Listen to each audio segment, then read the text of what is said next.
Hello, everyone, and thank you so much for joining us today. With ScotWeek, we're so pleased to have the Royal Scottish National Orchestra.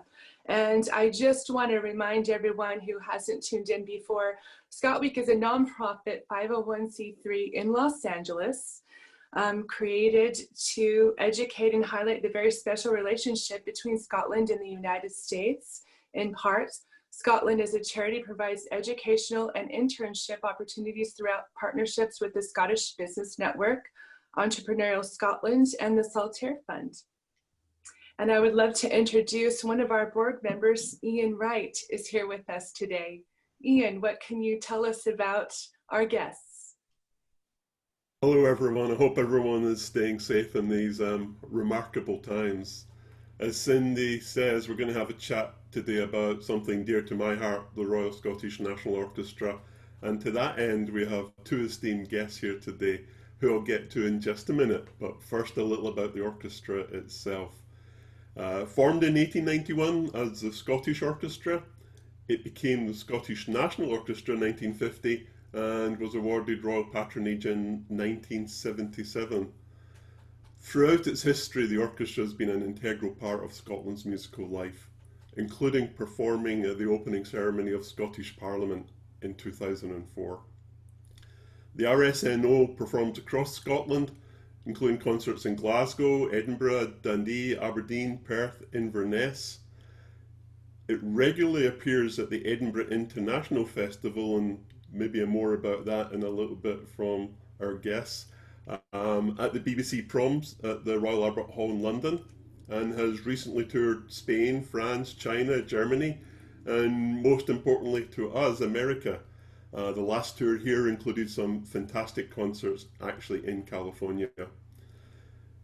It's a very important recording orchestra, winning many awards, and has also had 8 Grammy nominations.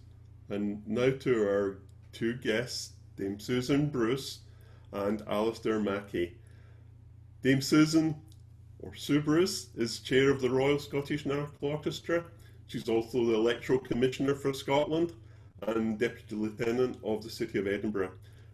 Sue has had a very important career in local government, recently retiring, much too soon, in 2015. She served as the Chief Executive of the City of Edinburgh Council, as well as Chief Executive at Aberdeen City Council and Chief Executive in East Dunbartonshire Council. And so I'm going to ask, is there anywhere you actually like to live? You moved around a lot, but we'll get to that in a second. Alistair was born in Ayrshire, the land of Robert Burns, and educated at St Mary's Music School in Edinburgh, at the Douglas Academy Music School in Mulgai, not Millingavi for our American friends, and at the University of Surrey. After working in London, where he was based as a trumpet player, he was principal with both the Philharmonia and also the London Sinfonietta. He's recorded several hundred film and television soundtracks and also performed extensively as a chamber musician and a soloist. But thankfully, he returned to Scotland in 2019 to take up the position of CEO at the Royal Scottish National Orchestra. Alistair is also an honorary fellow of the Royal College of Music. Welcome, Alistair and Dame Susan. Thank you. So, I'm so happy to have you both here. As you know, I've in the last couple of years become more involved with the Royal Scottish National Orchestra. And we're going to talk a little bit about the orchestra in a little while, but first I'd like to hear a little bit more about you two and your own personal journeys into the RSNO. Dame Susan, how did you end up in this position? Well, first of all, Ian, thanks very much for inviting us to join you in the interview for ScotWeek. It's a real pleasure to contribute to something which I know is dear to your heart and will become increasingly dear to ours, which is the relationship between the RSNO and the USA. So I had been in public service for 40 years And as you'd mentioned, my most recent roles were as chief exec of 3 separate successive councils. And I suppose in many ways the pinnacle of my working career was to become chief exec at the City of Edinburgh, Scotland's capital, the home of the Scottish Parliament, and of course a very historic city with many interesting attributes. Over the course of the years, my husband and I had been quite avid followers of the RSNO, and when it became public that I was retiring, and in these jobs it inevitably does become public, I wasn't retiring from life or from working life, just from that form of life, as it were. So many of my friends say I've been rewired rather than retired. But anyway, I was approached by a search agency to see if I would be interested in taking up a non-exec role. And I'd had actually a huge amount of approaches in the run up to leaving Edinburgh. And I said, well, I might be, it depends what it is you're asking for. And they said, we're looking for somebody to become the chair of Royal Scottish National Orchestra. And I was blown away, and I just said, absolutely, I would be interested. And I went through an interview process, and here we are several years later. And so said yes. Absolutely, yeah, absolutely. I mean, it's a privilege to work with such an accomplished group of musicians. And of course, it's not just the musicians that make up the orchestra. We've got all sorts of people working backstage, as it were, in the office, in the technical work, and presently in recording, and so on and so forth. And all of those talented people come to make up what is the Royal Scottish National Orchestra. And of course, the embodiment of that is our hugely talented musical ensemble, which you see and hear on stage. And it's been a complete pleasure to work with the RSNO. And of course, when we were recruiting for a new chief executive at the end of 2018, and Alistair came along, he was fantastic at interview, and we were really delighted that he accepted the invitation to join us. And it's all systems go. So yeah, that's the story of how I arrived there. And that's a great segue into Alistair. Alistair, you made the jump from performer to the dark side of management. How did that happen?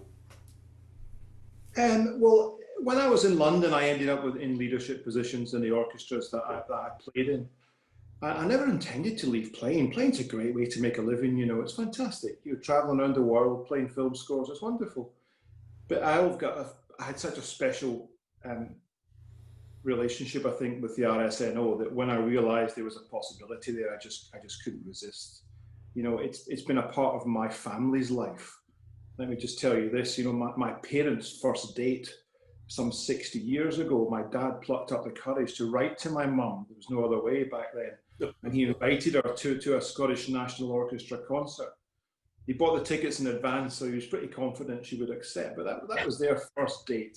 And then for my own part, one of my first ever dates with my own wife as a young man was at an RSNO concert. So it's the orchestra that's kind of provided the soundtrack, if you like, for a lot of my family's life. And you know, you get such a strong emotional connection to an organisation like that. And it's a fantastic organisation. It's a fantastic orchestra. It represents so many of the good things about Scottish life and Scottish culture.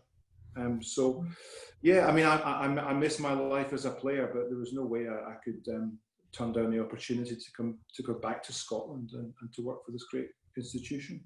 And if that isn't a romantic story, I don't know what would be. So that sounds like kismet. Now, obviously, a love of music is something I think all four of us on this call have.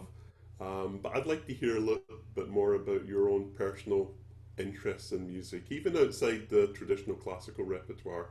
Alistair, what music interests and inspires you? You know, it depends which day you ask me. I just love music. You know, I've always listened to a lot of classical music, but equally, I mean, I love jazz. I tried to play jazz all the way through university, and it really didn't help my classical playing. My teacher used to get very frustrated with me turning up to a lesson after I'd done a jazz gig the night before. So eventually I got to a point where I had to focus very much on classical. But you know, I think most musicians are just interested in music. There's no boundaries. And I get very frustrated when people say things like, "Oh, I don't know enough to listen to classical music." You know, you don't need to know anything to appreciate classical music. I really don't know that much about popular music, but I have it on half the time on my iPhone. You know, I've been listening to Leonard Cohen recently. Fantastic, very interesting writer, very interesting poet, musician. Fascinated by him, by what he has to say through his music. So I'm very much of the view that music doesn't really have boundaries. It doesn't have boundaries on my iPhone. You know, I just listen to whatever I feel like in the moment. The jazz thing's interesting. I think the best quote I heard about jazz musicians was that they didn't know there were two 10 o'clocks in the day.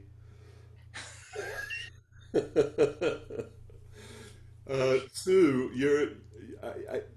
is music a big part of your life outside the orchestra, or is it mainly through the orchestra that you express it?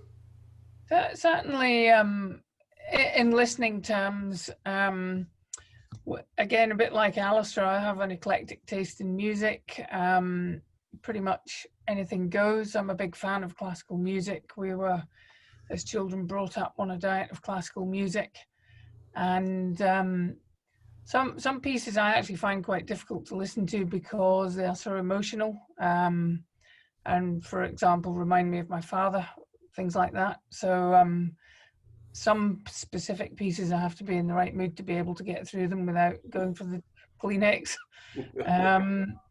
But yeah, I never had the opportunity to learn a musical instrument because when we were growing up, my father was in construction-related industry and moved around a lot for work. So we didn't have the opportunity to consolidate music into our education. So I've consoled myself by surrounding myself with it in terms of being able to listen to it. And of course, in Scotland, we've got, under normal circumstances, we've got a fantastic offering.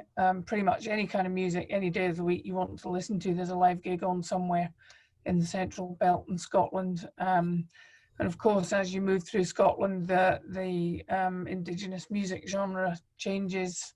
You know, we grew up latterly in Aberdeenshire where there's a lot of fiddle music, Strathspey music, that kind of thing. So it plays a huge part in my life. I can't think of any part of any day when there isn't a radio or a CD player or something on in the house around us. And that pleases me very much. I think it gives you an opportunity to think and to, you know, deal with whatever you're dealing with, whether the storms of the day or enjoy the moment of the day. Classical music, or in fact any music for that matter, can take you to where you need to be. So yeah, it plays a big part in my life as well.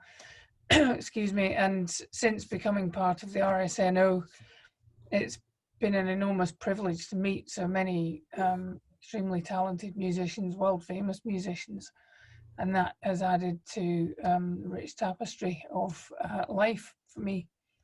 Yeah. No, I get that completely. I grew up in Glasgow, went to a bad school in a bad area in Glasgow, but even there they managed to provide music education and provide me with an instrument. And if it hadn't been for that, these are difficult times, as we said. We're reinventing creativity and how creativity is brought to people. Can you tell us a little bit about what's happening at the RSNO today, how you've managed to maybe adapt to these times, and maybe where we'd like to go in the future? Sure, Alistair, do you want to lead on? Today, can I talk about tomorrow? Because tomorrow's a great day. Tomorrow, Thomas Sondergaard comes back. And it should have been the start of our season, you know, where we're going to celebrate at the weekend with concerts in Edinburgh and Glasgow. We're going to play Beethoven Ninth Symphony. We've commissioned a brand new flute concerto from a young Scottish composer called Jay Capital. And of course, all these plans went out the window with COVID. And in Scotland at the moment, we're not allowed to have any live audience at all. So what we've done really is we've still planned a season, but until Christmas, that's going to be a digital season. And the orchestra start rehearsing tomorrow, and on Thursday they will record a concert with Thomas SØNDERGÅRD, a concert will have Beethoven Third Symphony, a Haydn Symphony, a violin concerto, and that will be the first of our offerings to the digital season.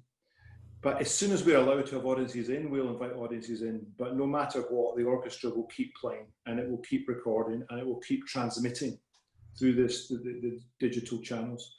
So all through lockdown, we tried to find recordings that we'd made that we hadn't broadcast. And every Friday night, we broadcast them on a Friday night club. And you can still find these recordings on YouTube if you look up RSNO Friday Night Club. And there's some fantastic performances from world-class conductors and soloists that we have relationships with. And that's going to continue until Christmas. Who knows what's coming in January? We can't think that far ahead, but we're still going to keep making music. I can imagine at least the musicians will not be too rusty, but there's nothing like playing personally with other people in the world, is there? No, it's amazing. You really...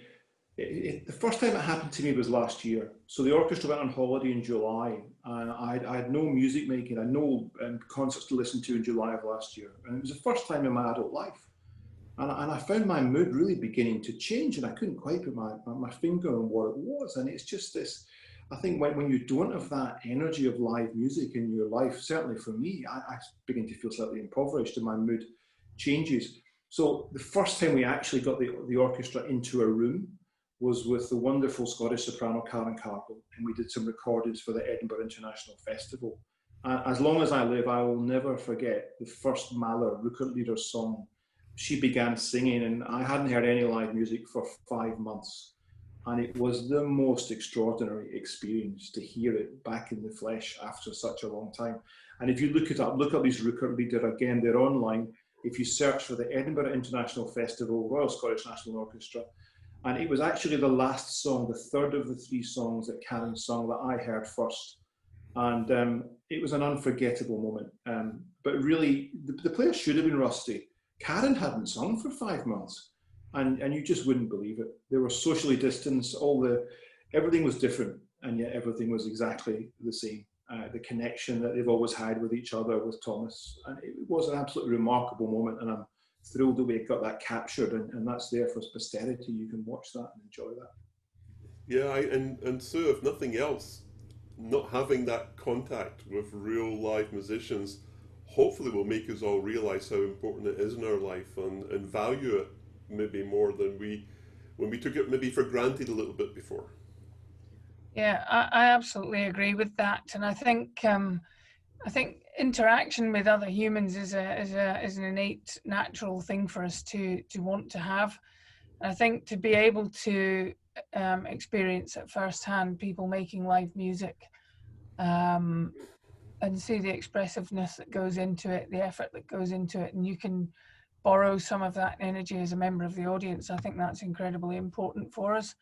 And it's interesting that as particularly in Scotland, as the Scottish Government has prepared to repair the economy, as it were, after the effects of COVID, they have made some quite considerable effort to make sure that the arts and live performing arts are at the centre of what's proposed. And I think that's great, even if it means we take smaller ensembles out to communities, just to give people that buzz, that thrill of hearing a piece of music played live. I think will be enormously beneficial, and help people to begin to recover some of their equilibrium following this event. Sadly, that support's not quite been true in America, and a lot of organisations are really suffering. This Saturday I go to a live Los Angeles dance project drive-in dance performance, Really? which even at one time in my life I'd have thought, well, this is kind of won't work, but I'm so desperate to get to see it. I'm so looking forward to it. So for the future, Alistair, what do you think we're going to expect to see? You spoke a little bit about it, but in terms of, we don't know what's going to happen after January, but if things go okay, what would we like to see happening? I just like to see steps taken to live performance with halls full of people enjoying huge orchestras. You know, the impact a full symphony orchestra has in a hall, there's nothing like it. So at the moment, we've got a slightly smaller orchestra, then we'll have slightly smaller audiences. But I hope there's a vaccine. You know, I hope that steps are taken just to have there's nothing like shared experience. There's nothing like sitting in a hall with 2,000 people having a symphony orchestra roaring away at you. You know, it's fantastic. And that, you know, I don't know when that day will come, but it will come. And there'll be steps towards that day, but it will be a great day. Really, I mean, what we're planning, I can tell you what we're going to play on that day. We're planning through the autumn to do a number of Beethoven symphonies with a small chamber orchestra. And there's one Beethoven symphony we can't play, which is the 9th Symphony, because it's got a huge chorus, it's got 4 soloists, it's a big orchestra. So the day we play Beethoven 9, that will be the day when I'm saying we're back. You know, everything's okay again. But now and then we'll play 8 Beethoven symphonies, and we'll be waiting for that great day coming. And I'm going to let Cindi ask some questions in a minute, but I wanted to talk about one thing specifically. We are in Los Angeles. One thing that people maybe don't know is that the RSNO's had a fantastic history in film music. And we'd love to see closer connections, if nothing else, just for that. Do you have plans? What do you dream about, and how that might develop going forward? Anything you'd like to tell us that's been happening recently? Tell us a little bit about the RSNO and film music and TV music. Well, let me tell you, a lot of my time as a trumpet player was spent in London studios playing music for film and television scores. And it's fantastically exciting. As a player, you turn up at 10 o'clock and you've no idea what's going to get put on your stand. And it's great to play music that has such universal reach. These scores go around the world.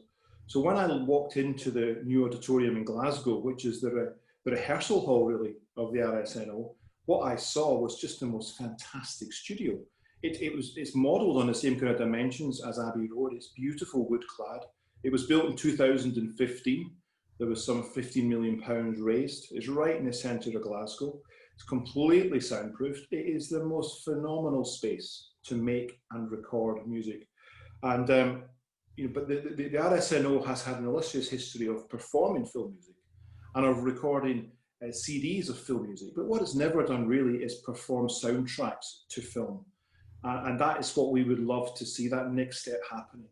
And to that end, we're just about to invest in control room facilities that will enable us to have the technical capacity to record sound to picture. So hopefully in the next 2 months, we will be in a position when we can do that. And I would love to see the orchestra's relationship with film music and with some of the great film composers of the day. I'd like to see that grow into recording sound and television soundtracks. It would be a wonderful thing for Scotland to be involved in. Scotland as a country has great aspirations for filmmaking. Some of the best locations you will find on planet Earth for films are in Scotland, and Scottish Government is doing a great job at encouraging filmmakers to come and make films in Scotland. And I hope that the soundtrack for these films and more are also made in Scotland. So do you want to add anything to that, or? I just think it seems a natural progression for us. I mean, Alistair has brought some brilliant insights into what we can do using digital technology to enable us to do much more than live performances, as we have done for some time, but it's really to try and reach a wider audience.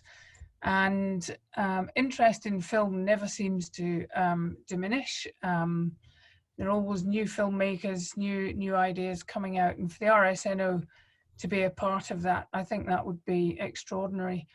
And given that the film industry is so big in your part of the United States, it would help us to consolidate that relationship with Scotland, to have the RSNO as part of the working relationship in the production.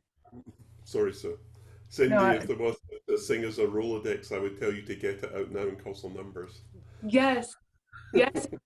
We do have people to introduce you to as you're talking, and I'm taking notes and thinking of people. And you know, we were just privileged to go and and do the behind the scenes and film on the location here in the States where they shot Robert the Bruce. And we were slated to be in Scotland right now to do the second part of that on location there in Scotland. And I know that certainly that group of people, those producers, I really would like to make that introduction. And they're going to be shooting a new Scottish historical film starting in January. So this would be perfect. But there's many people through our PR firm here in LA that we would really love to introduce you to. And another thing I was thinking as well, I mean, what fun would it be to do maybe Friday nights or Saturday nights with the Royal Scottish National Orchestra and streaming that out through our channels. We've had such success having to go virtual at the last minute, right before we were meant to hold our ScotWeek activities in April of this year. And we weren't able to do that because, of course, the pandemic hit. And so we went virtual very quickly, and we've had some great success doing that. And I think it would be lovely if we had weekly Royal Scottish National Orchestra, you know, playing maybe from 5 to 6 p.m. or something like that, and people can just tune in and enjoy it. We have many social media channels, not just our own, but the Tartan Week NYC, as well as Seaside Highland Games. And I think people would greatly enjoy hearing, whether it's, you know, been recorded and it's pulled from your YouTube channel, or if you have something live going on or something you can send to us. We would love to be very supportive as possible. I played bagpipes, and that's, you know, kind of an odd instrument, but I have played with the Lawyers Philharmonic here at Disney Concert Hall in Los Angeles 3 times, and just talking, listening to Alistair talk about, you know, being in the middle of that orchestra. There's few times in my life where I have just been so overwhelmed that the tears streamed down my face, being in the middle of that huge orchestra, and my small part that I was playing. It's a small world on my pipes with composer Richard Sherman, because he composed that tune, and then he bringing in the orchestra behind me was just so overwhelming. And I think, you know, music is the language of the soul, and it truly has the ability to change your mood, to make you feel things and inspire you, most importantly. And whether you just have a deep appreciation for listening to it, or if you put music through your body. I always talk with my students, my young students, about, you know, whether you have music and you can put it out through your voice, and that's very beautiful, or maybe you use your body to put it out through an instrument. The music is still flowing through you, and you are playing it, and it's coming through you and for others to enjoy. And I think it's such a beautiful thing, and I can't imagine anything more that I would love to support than what it is that you do, your work and your mission. And Cindi, we should say that the RSNO's had a very successful Friday night club where they have been broadcasting music. And we can certainly share the links for people to look at some of the past episodes of that. They really were some fantastic concerts. And if you couldn't be in the place, it was almost as close as you could be to being in the place. So they were great. We can share those. Could I just ask you, I'd love people to watch the Friday night clubs. We reached over 500,000 people in the end through various social media channels, YouTube and Facebook.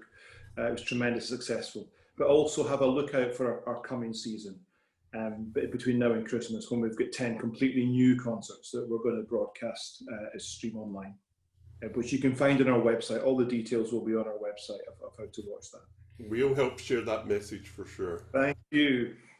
So, I mean, I think we're getting towards the end a little bit, and, you know, I'd like to hear about the RSNO in America, if possible, and I'll give you a little bit of time as well if you've got messages you want to get across. But obviously my first direct involvement after joining the board of the American Foundation was the concerts in America last year, and those were fantastic. And it was great to see you come to the West Coast, because I know it's a little bit more difficult than the usual trip to New York or Florida.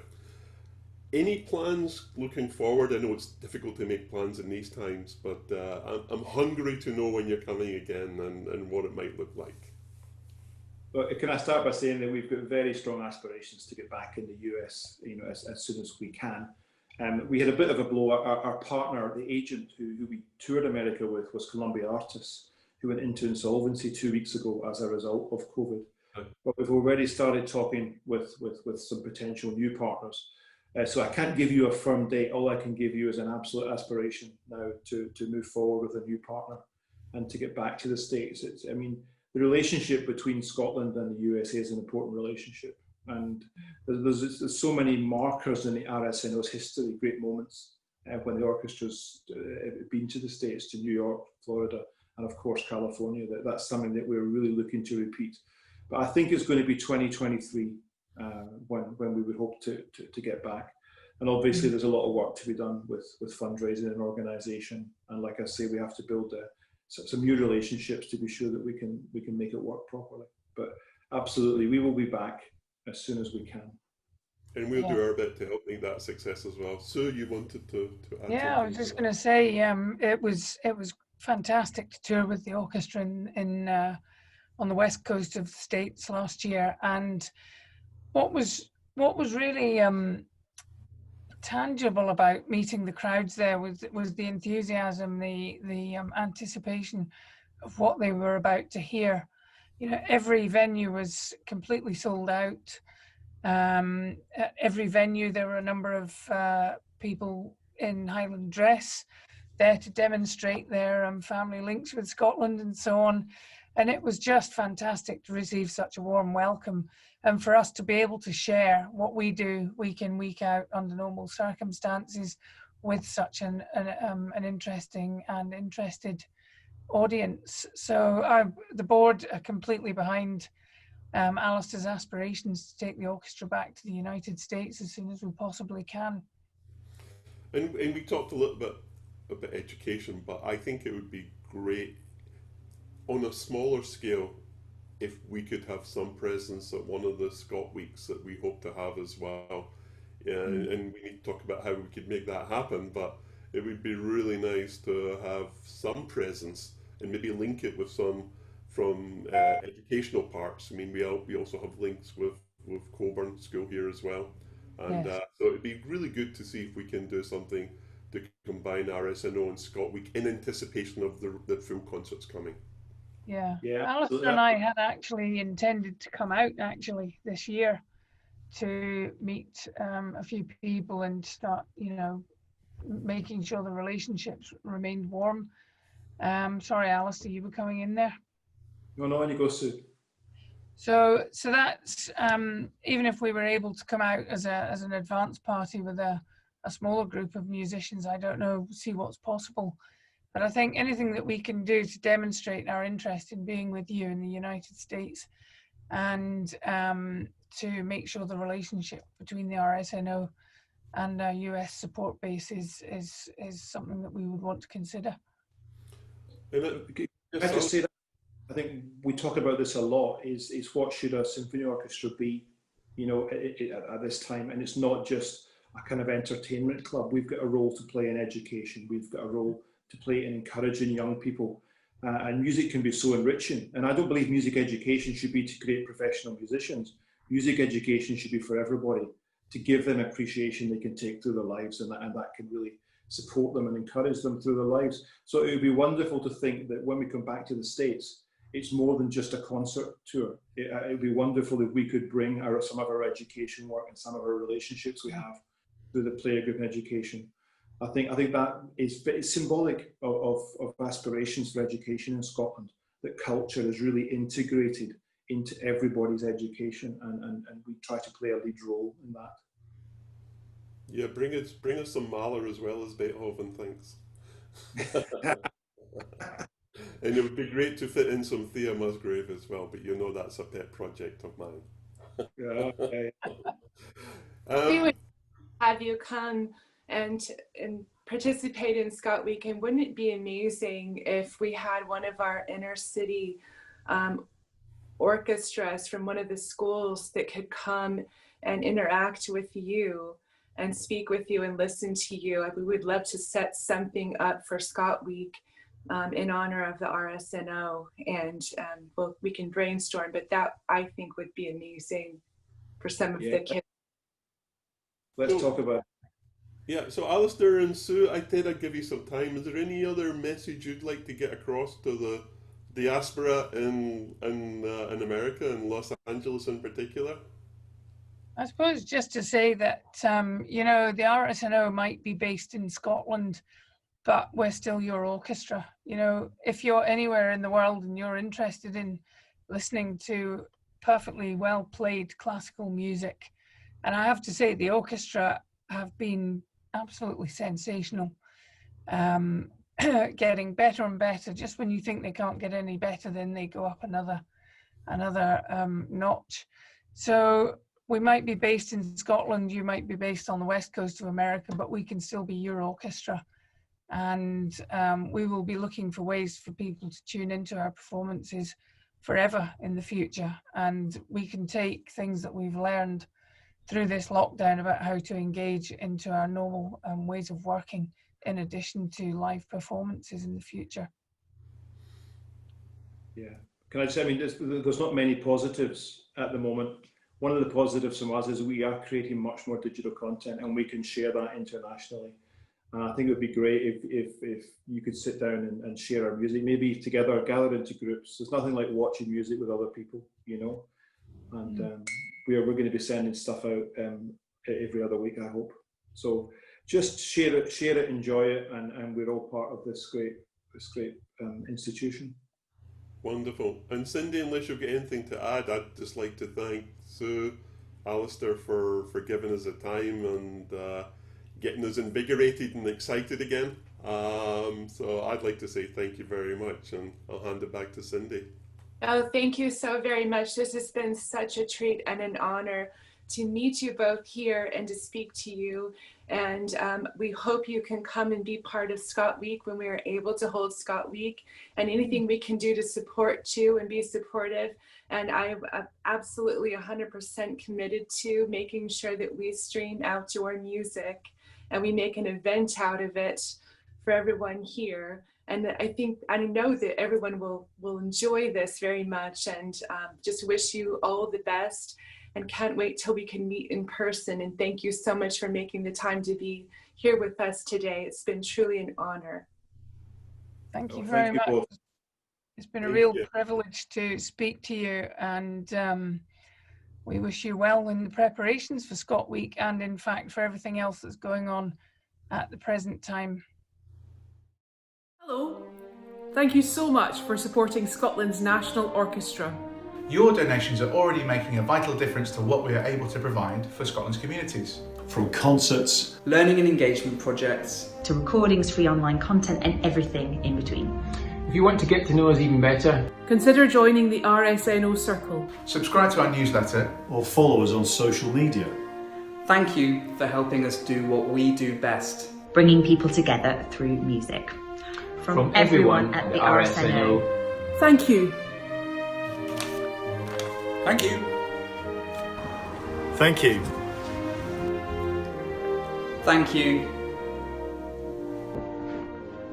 Thank you.